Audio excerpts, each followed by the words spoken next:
There is a lot of really good news in comics this week, so I just had to take some time to talk about it, even though it's like almost midnight. We had some huge news from DC Comics about their Summer of Superman initiative. One is that there's a new series called Superman Unlimited that will be written by Dan Slott with art by Rafael Albuquerque. So if you don't know Dan Slott, he was a writer on Amazing Spider-Man for a long time, had a great run on Silver Surfer, also wrote Fantastic Four, She-Hulk, a bunch of other things. And in general, I really enjoy his work. So I've been reading some of the things that the creators and editors have been saying about this book, and what Dan Slott said really stood out to me. He said, if you've never read a Superman book, a DC book, or any comic book before, or if you've been a Superman fan your entire life, you couldn't ask for a better place to take the leap and go all in than Superman Unlimited #1. So, the DC group editor Paul Kaminsky actually said about this, Superman Unlimited adds to the foundation of DC's Superman comics in the same way Jeff Loeb and Ed McGuinness's Superman Batman did in the early 2000s.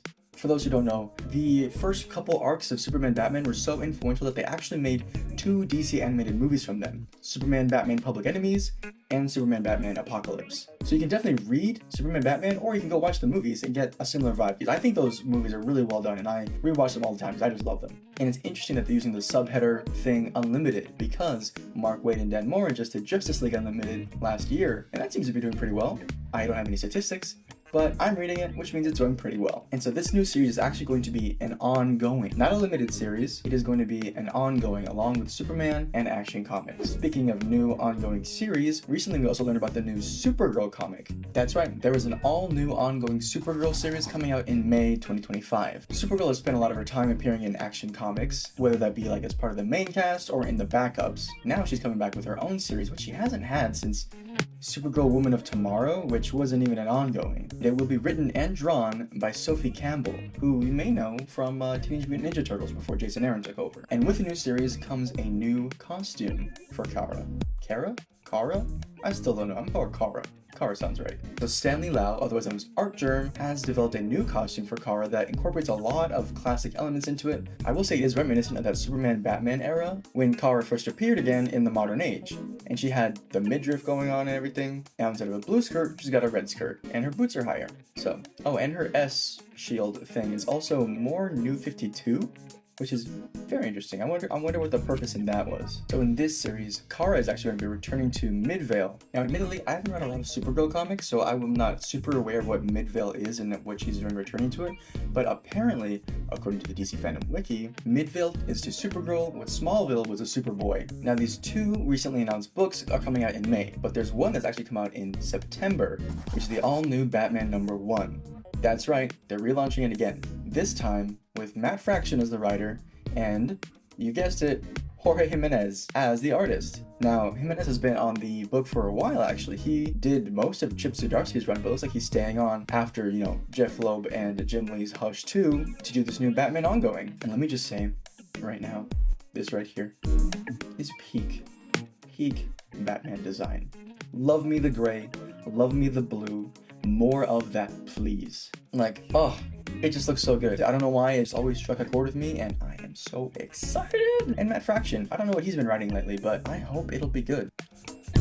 I need you to prepare yourselves for this, because this is what inspired me to make this video. I don't talk about comic book news a lot. I'm still trying to figure out the direction this channel is going, but I needed to talk about Comics Pro, a comic book retailer summit, in which the editors-in-chief of both Marvel and DC came together and basically confirmed a new Marvel DC crossover. Do you know the last time they did a Marvel DC crossover? I'll tell you, it was JLA Avengers 20 years ago. This has been a long time coming, and I am so excited because I wasn't into comics when that came out. Again, I'm just a wee lad. I knew this was coming eventually. Well, at least I hoped, but I was pretty sure. I was like a 90% sure, because for one, they did the Marvel DC omnibuses of DC versus Marvel and Amalgam omnibuses. I was like, clearly, if they're allowed to print this, why not capitalize on it and make a new DC Marvel crossover? Perhaps coming out with those 2 omnibuses was a way to gauge the general reaction, since it's been such a long time since they've had a crossover. It could be multiple one-shots of different characters, or it could just be one big event that has all the heroes in them probably fighting each other, because it's a crossover. What else are you doing a crossover, right?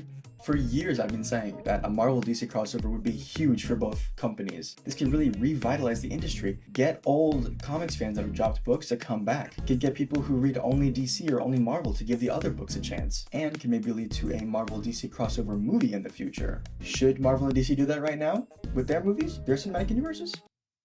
Absolutely not. It is way too early for DC. They are just establishing this new DC universe and they can't mess it up with a crossover already. And Marvel is having to refind its footing. So give it a few years, several years really, before we do a crossover. But I think honestly, if there was a DC Marvel crossover movie, it would do gangbusters. So those are just some of the announcements that have come out, of which I'm very excited. And you can bet your behind that I will be buying all of these. And now I have to go get the omnibuses once I have the money, because they're expensive. And I hope that you all will be excited too and see all of these opportunities as amazing jumping on points with the new Superman Unlimited #1, Supergirl #1, Batman #1, and the eventual Marvel DC crossover. So yeah, that's pretty much it. I'm super excited for what this could potentially all do for comic book fans and for people who have never read comics before. So yeah, if you have any friends that are interested in reading comics or love superheroes, show them these comics. Give them this news. Give them an opportunity to jump on in. So that's pretty much it.